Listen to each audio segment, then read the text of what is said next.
At Mantrack, we have the capability to salvage damaged or worn bores by utilizing our specialized equipment that includes automated bore welder, line boring and horizontal boring equipment. With this equipment, as well as our welding and machining specialists, we salvage damaged or worn bores back to OEM specifications.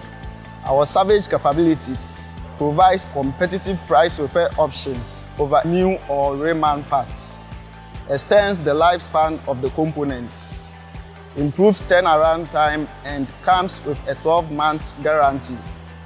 These benefits extend to non-cut products as well. Our salvaging processes are as follows. Once the component has been inspected against reusability guidelines, components qualifying to be salvaged are staged and planned in with the machine shop. The damaged bores would then be pre-machined and then welded using our automated bore welding machine until there is sufficient material to machine the bore to specification. We then machine the welded bore to the required specification. The machining is done either on the horizontal boring machine or on the mobile line boring equipment.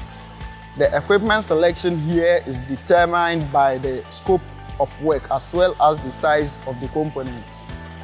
Finally, the prepped area of the component is set up and machined to specification. On completion, the machine bore will be given a final quality control inspection before it is passed out.